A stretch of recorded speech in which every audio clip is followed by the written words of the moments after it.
السلام علیکم ورحمۃ اللہ وبرکاتہ۔ بسم اللہ الرحمن الرحیم۔ دوستو، ثابت بن قیس انصاری خزرج کے ہر دل عزیز سردار تھے اور یثرب کی گنی چنی شخصیتوں میں سے ایک تھے۔ اس کے ساتھ ساتھ یہ زندہ دل، حاضر جواب، فصیح اللسان اور بلند آواز والے بھی تھے۔ جب بولتے تو سامعین پر سناٹا طاری ہو جاتا اور دیگر مقررین ان کی موجودگی میں مرعوب ہو جاتے۔ یہ ان خوش نصیب اشخاص میں سے تھے جنہیں یثرب میں پہلے اسلام قبول کرنے کا شرف حاصل ہوا۔ جب انہوں نے مبلغ اسلام حضرت مصعب بن عمیر رضی اللہ تعالی عنہ کی مترنم اور دلدوز آواز سے قرآن مجید کی تلاوت سنی تو دل پر اثر کر گئی۔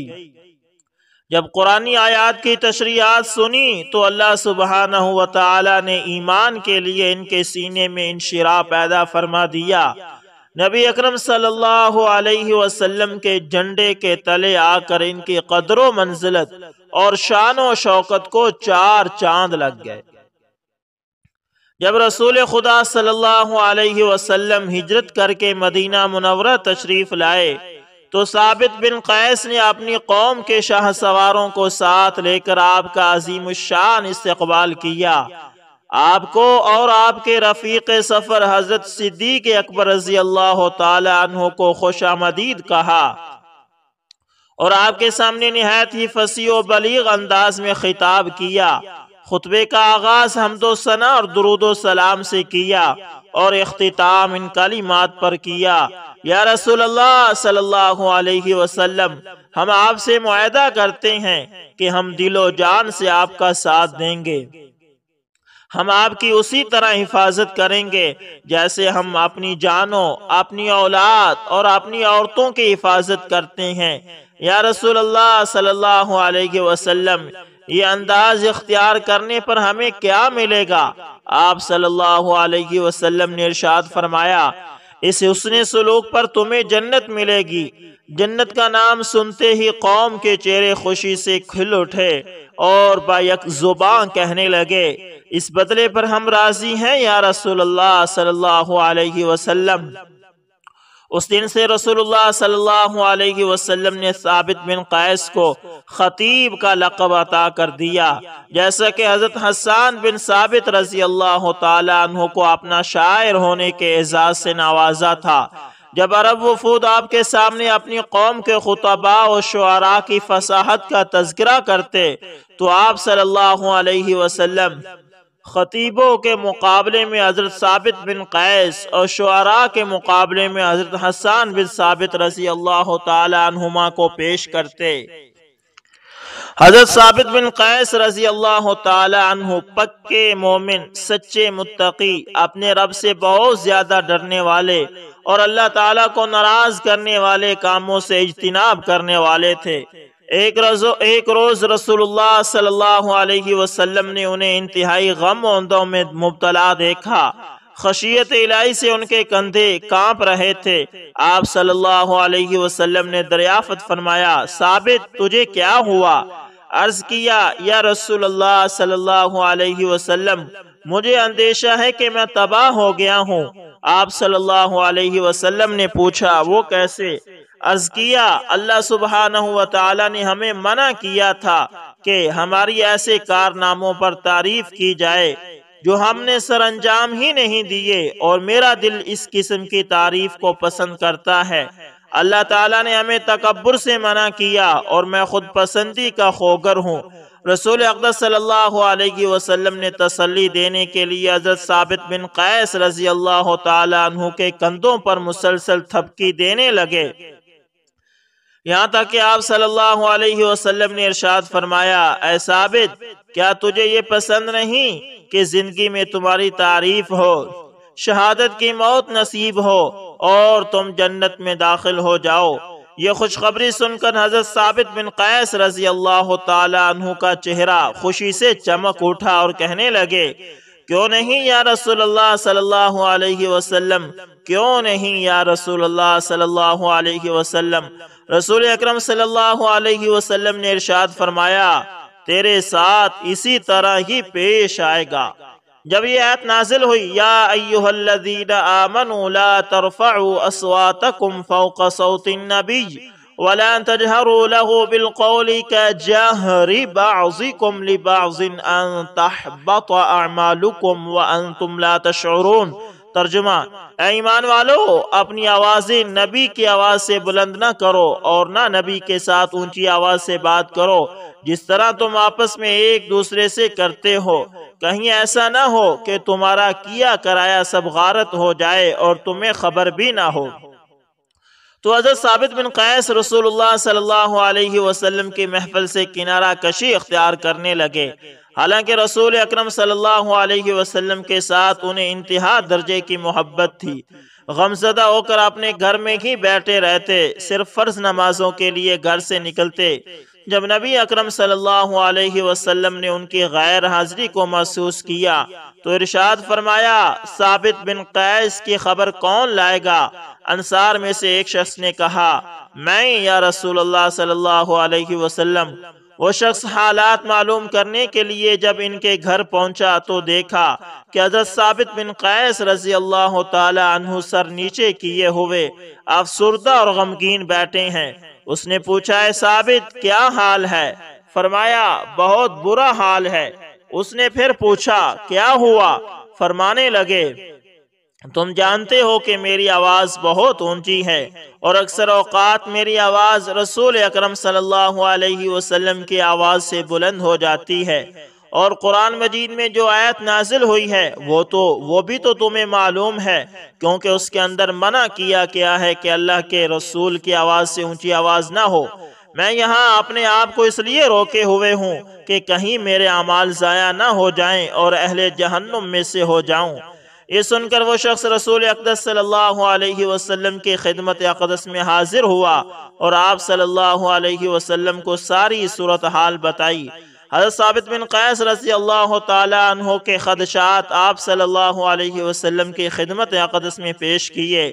یہ باتیں سن کر آپ صلی اللہ علیہ وسلم نے ارشاد فرمایا، اس کے پاس ابھی جاؤ اور اسے کہو، تم اہل جہنم میں سے نہیں ہو بلکہ تم تو جنتی ہو۔ بلا شبہ حضرت ثابت بن قیس رضی اللہ تعالی عنہ کے لیے یہ بہت بڑی بشارت تھی اور زندگی میں ملنے والا ایک بہت بڑا اعزاز تھا۔ حضرت ثابت بن قیس رضی اللہ تعالی عنہ رسول اکرم صلی اللہ علیہ وسلم کے ساتھ غزوہ بدر کے علاوہ تمام غزوات میں شریک رہے اور لڑائی کے دوران انتہائی خطرناک محاذ پر شوق شہادت میں بے دریغ لڑے۔ ہر مرتبہ شہادت بہت قریب سے پلٹ گئی، یہاں تک کہ حضرت صدیق اکبر رضی اللہ تعالی عنہ کے دور خلافت میں جب مسلمانوں اور مسلمہ کذاب کی فوج کے درمیان لڑائی ہوئی، اس لڑائی میں حضرت ثابت بن قیس رضی اللہ تعالی عنہ لشکر انصار کے سپہ سالار تھے اور ابو حذیفہ رضی اللہ تعالی عنہ کے غلام سالم لشکر مجاہدین کے سالار تھے، اور حضرت خالد بن ولید رضی اللہ تعالی عنہ پورے لشکر اسلام کے سپہ سالار تھے۔ اکثر مارکوں میں مسلمہ کذاب کی فوجیں مسلمانوں پر غالب رہیں، یہاں تک کہ دشمن خالد بن ولید رضی اللہ تعالی عنہ کے خیمے میں داخل ہو گئے، خیمے کی تنابیں کاٹ ڈالی اور اسے بری طرح چیر پھاڑ کر رکھ دیا، اور انہوں نے حضرت خالد بن ولید رضی اللہ تعالی عنہ کی بیوی کو قتل کرنے کا ارادہ بھی کر لیا۔ اس روز مسلمانوں کی حالت زار دیکھ کر حضرت ثابت بن قیس رضی اللہ تعالی عنہ بہت کبیدہ خاطر ہوئے۔ جب مسلمان شکست خوردہ ہو کر ایک دوسرے کو آر دلانے لگے تو ان کا دل غم و رنج سے لبریز ہو گیا۔ شہری دیہاتیوں کو بزدلی کا تانا دینے لگے اور دیہاتی شہریوں کے متعلق کہنے لگے کہ انہیں تو لڑائی کا فن ہی نہیں آتا۔ اس نازک موقع پر حضرت ثابت بن قیس رضی اللہ تعالی عنہ نے اپنے جسم پر زعفران ملا، کفن سر پر باندھا اور سب کے سامنے کھڑے ہو کر کہنے لگے، مسلمانوں، ہم رسول خدا صلی اللہ علیہ وسلم کی موجودگی میں اس طرح نہیں لڑا کرتے تھے۔ بڑے افسوس کی بات ہے کہ دشمن تم پر حاوی ہو چکا ہے۔ یہ بڑے غضب کی بات ہے کہ تم دشمن کے مقابلے میں پسپا ہو چکے ہو۔ پھر اپنی نگاہ آسمان کی طرف اٹھائی اور یہ دعا کی، الہی میں مسلمہ کذاب اور اس کی قوم کے شرک و الحاد سے برات کا اظہار کرتا ہوں، الہی میں مسلمانوں کی پسپائی سے بھی براہت کا اظہار کرتا ہوں۔ پھر حضرت برا بن مالک انصاری رضی اللہ تعالی عنہ، حضرت زید بن خطاب رضی اللہ تعالی عنہ اور حضرت سالم مولا بن ابی حذیفہ رضوان اللہ علیہ مجمعین اور دیگر مسلمانوں کے کندھے سے کندھا ملا کر ببر شیر کی مانند ایک زوردار حملہ کیا، جس سے عام مسلمانوں کے حوصلے بلند ہو گئے اور مشرکوں کے قدم ڈگمگانے لگے۔ میدان کارزار میں مسلسل ہر طرف سے دشمن پر کاری ضربے لگاتے رہے اور دشمن کی طرف سے تیروں کی بچھاڑ میں بھی بہادری کے جوہر دکھلاتے ہوئے آگے بڑھتے گئے، یہاں تک کہ تیروں سے ان کا جسم چھلنی ہو گیا اور اسی میدان میں اس شہادت کے اعلیٰ مرتبے پر فائز ہوئے جس کی بشارت سرور عالم رسول معظم صلی اللہ علیہ وسلم نے انہیں دی تھی۔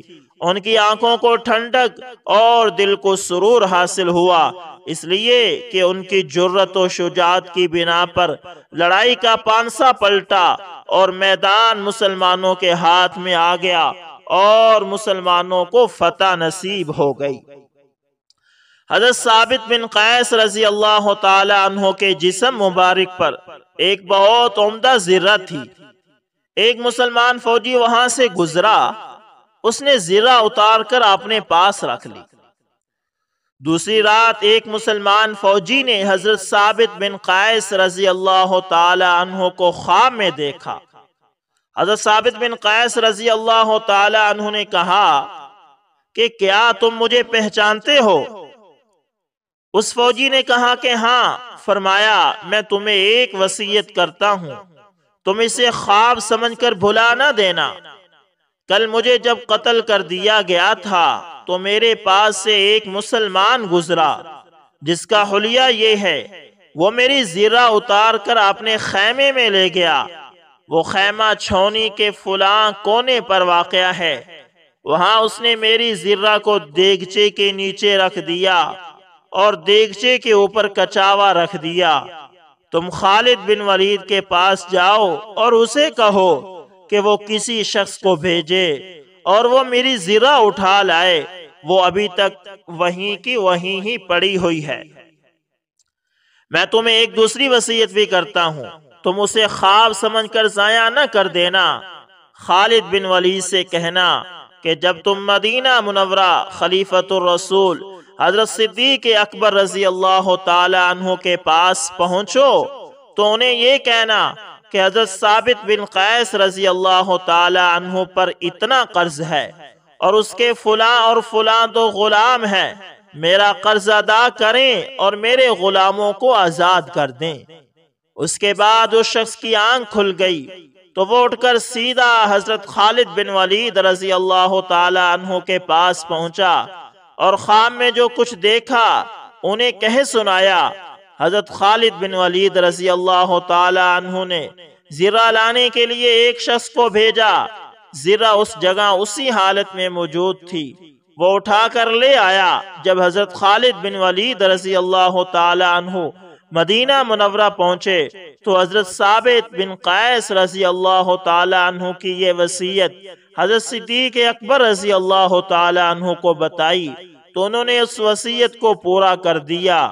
ان سے پہلے اور نہ ہی ان کے بعد کوئی ایسا شخص دکھائی دیتا ہے جس نے فوت ہونے کے بعد اس انداز سے وصیت کی ہو اور پھر وہ من و عن پوری کر دی گئی ہو۔